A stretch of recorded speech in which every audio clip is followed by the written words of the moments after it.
Hello, parishioners of St. Gabriel and St. Bridget. Father Dustin here. I'm coming to you from Assisi, Italy, the land of St. Francis and St. Clare, two of our great reformers in the Middle Ages. So I wanted to give you guys a quick update on the pilgrimage. First, just to let you know that everything is going well.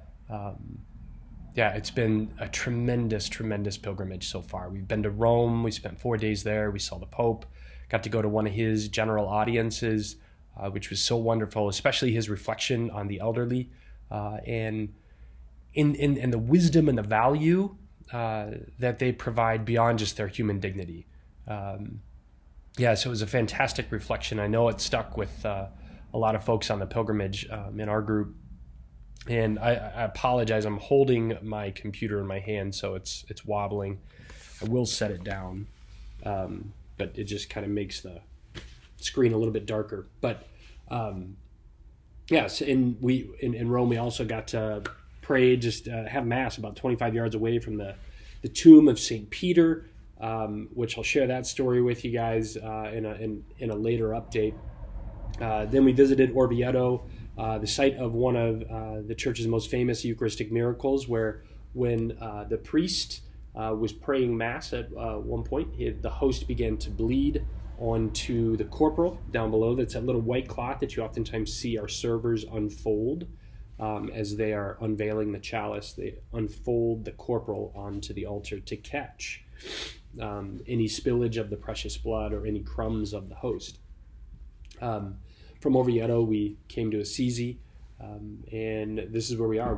This is our second full day in Assisi. We have this last night here, and then the group takes off tomorrow for Siena, and then the last leg in Florence. There has been a little kind of curveball thrown into the pilgrimage, so everyone is well, and I want to assure you of that, but my mother and I did test positive for COVID-19, and so we will not be we will not be able to join the rest of the pilgrimage as they leave tomorrow morning to head to Siena and then to Florence. And Italy is really strict when it comes to protocols, especially if you are COVID positive. So what this does mean for us is that we're essentially here for the next 10 days. We took the test this morning, and we cannot take another test again until 10 days has passed. So we are scheduled to take a test next Thursday. We'll do that. And then we can't re-enter the United States. No one can enter the United States unless they can present a negative COVID test. So it doesn't matter if you're a U.S. citizen or not. Anyone coming into the United States has to present that. So we need a negative test, and we can't get that negative test for 10 days. So please do pray that when we do test, that it is negative. Part of their strictness as well is that they isolate you, quarantine you very strictly to your room. So I am here in my hotel room right now. My mom is in her room. She has been. We've both been in our rooms all day long. And tomorrow they'll actually be moving us out of the hotel to kind of a very small apartment and just down the hill from Assisi.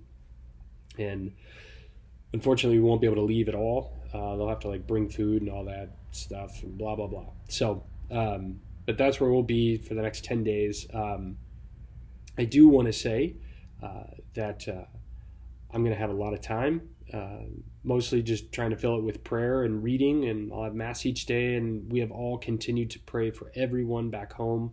I know the group going tomorrow, as well as my mom and I, we all look forward to joining you here coming up.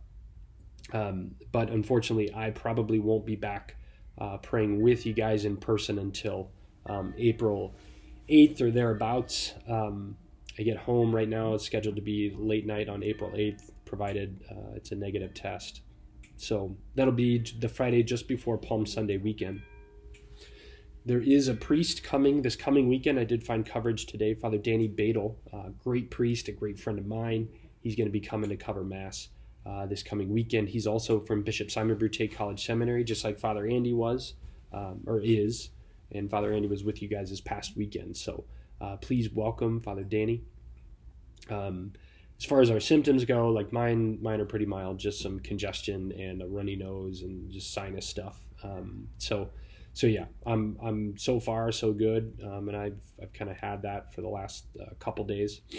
And then my mom, she has a little bit more intense symptoms. Her breathing's fine, but she's got more flu-like body aches and chills, along with the congestion. So please do pray for her, pray especially for her, because she's going to be quarantined with me for the next 10 days, and she'll have to put up with me. So, and you guys know that's not an easy thing.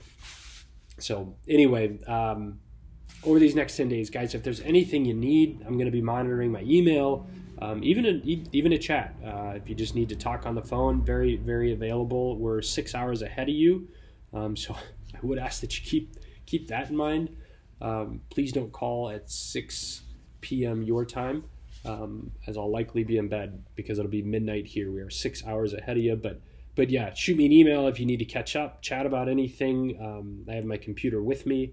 I'll try and send you guys updates and tell you about the pilgrimage and just some stuff. So, but above all, guys, know of my continued prayers for you. I'm really sorry that I'm not going to be able to see you when I hoped I would on March 31st, or rather April 1. So, but yeah, know of my continued prayers, and I hope everyone is well. God bless. Have a great night or great afternoon.